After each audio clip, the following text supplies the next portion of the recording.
Hello and good morning, you two. How are you doing?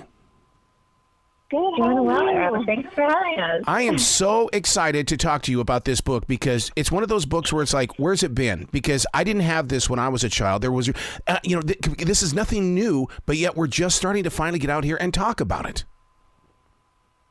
Yep. Could not have said that better myself. To bring it together as a team, because this is a collaboration here. What was it like to bring the story together? I can say this is Joanna.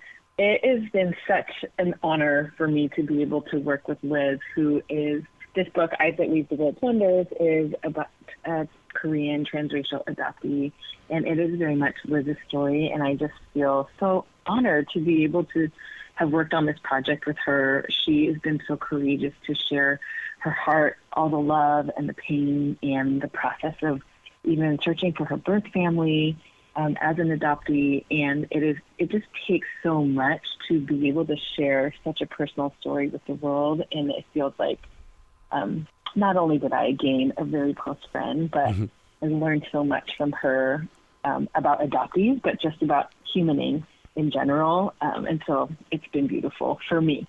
Wow.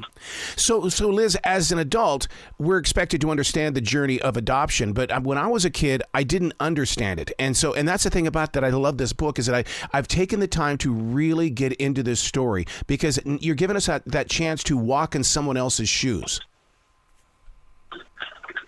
I think that's definitely been the hope. And thank you so much for saying that. I have to say that I just also want to be really aware that I am so proud and grateful to be able to share my story and my journey, and also for folks to know who read it that this is not meant to speak for behalf of all adoptees. Even though transracial adoptee might seem like a small or specific identity, that our experiences vary so much.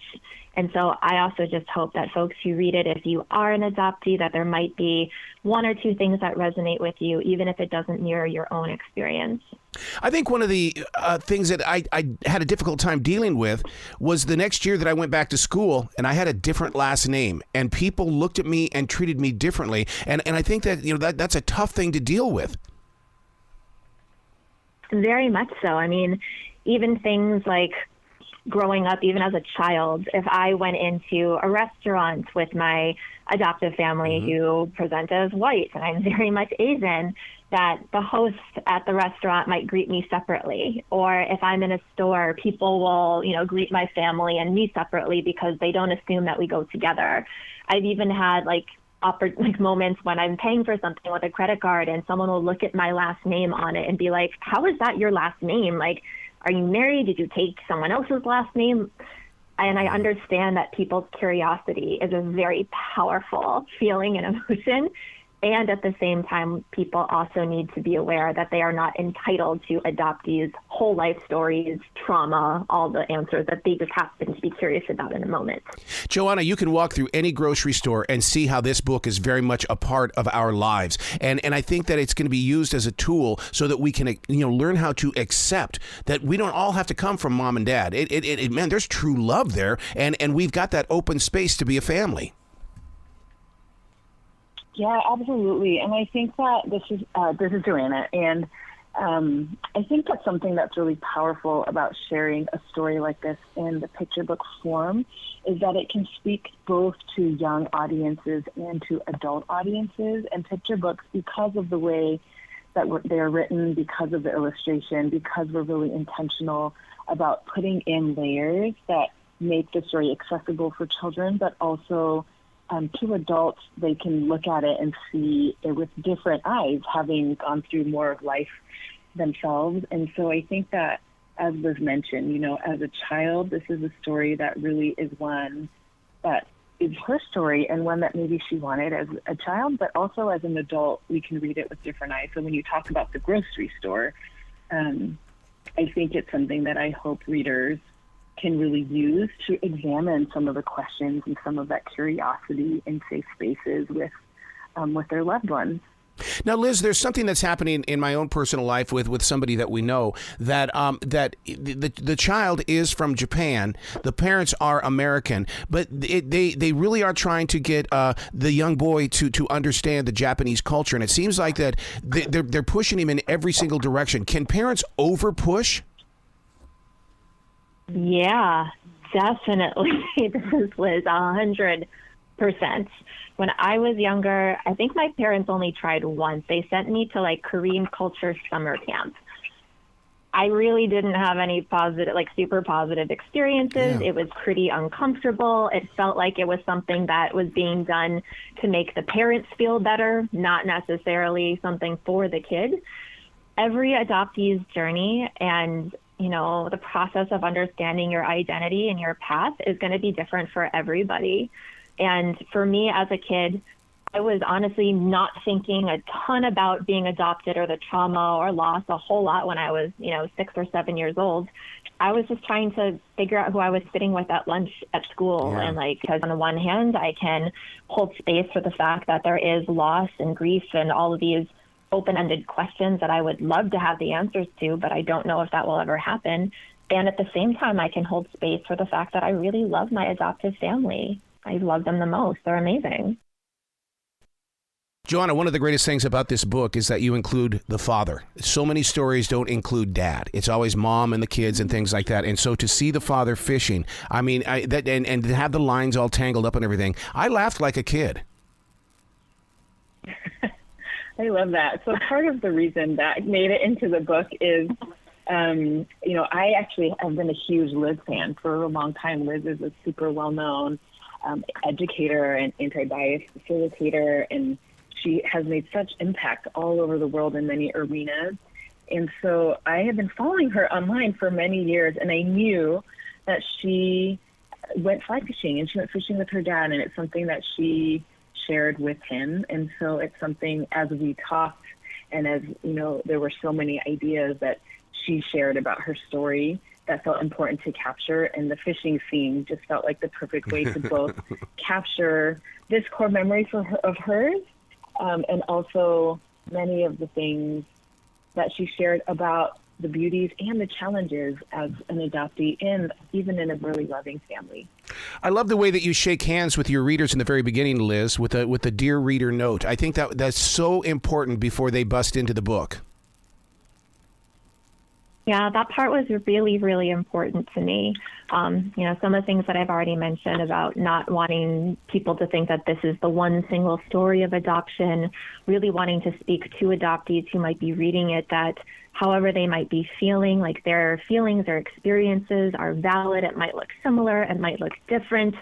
And I think as I wrote that, my hope really is to just one day be able to look back and note this book as like one of the many threads that make up this beautiful tapestry of adoptee literature out there. I hope we get there. I was going to ask you, this can't be the only time you're going to be doing this, and because I was so touched by it, there's got to be other stories.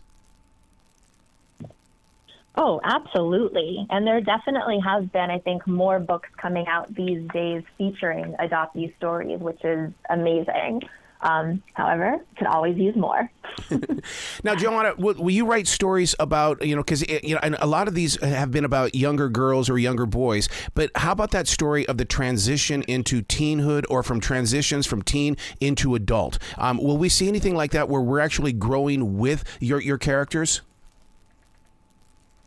I think that for me, I have a young adult novel. It's called The Silence That Binds Us, explores anti-Asian racism, Black and Asian solidarity, and also just the power of finding your voice and the consequences that often come with that. I don't know that I will pull characters from my picture books up through young adults, but I certainly do write for multiple different age groups, because there is so much more you can say, even in, depending on the forms that we're telling stories through. How did you go through the editing process, Liz? Because so many times we have so many words inside of us, but in a book like this, a picture book, being concise is valuable. It's so true, because it's funny. The first book that I wrote and published was a book on anti-bias education for teachers. And when you write for adults, you don't really have this cap on words. And so going from, use up all the word sentences, like all these examples you like, and then being told, okay, so you have like 32 pages and let's go for a max of like 5 sentences per spread, was a type of editing I've never experienced. I truly think that writing picture books is the hardest type of writing I've ever done. And I've done a lot of different types of writing. And so when it came to editing, and I'm so grateful to have, such an amazing collaborative partner like Joanna, that we were both really open to feedback. If there were ever, questions or challenges that we brought up around certain word selection, like, for example, I remember one piece that we were editing early on was language that I felt kind of implied ownership. And that's something that I think a lot of adoptees are very sensitive about. Like, can we change some of these words to convey a different idea or feeling? Oh my God! You just shot me back to a part of Mark Twain's book where he talked about that. As we grow older, never lose our accents as regular people, as creative people, but always stay true to who you are. Yeah. Yeah, I love that. Where can people go to find out more about the two of you, this collaboration as individual writers, just so that people can give you a lot of love? Because you guys are so courageous to be able to share stories like this. This is Joanna. People can find me at Joanna Ho, JoannaHo, Writes, WRITES.com. That's my website, but Joanna Ho Writes is also my handle on most social media platforms. I love it. Liz, how can we find you? On Instagram, my handle is @teachandtransform, and my writing website is www.lizkleinrock.com. I love it. You guys have got to come back to the show anytime in the future. The door is always going to be open for you. Thank you so much for having us. Well, you be brilliant today, okay? Okay, you too.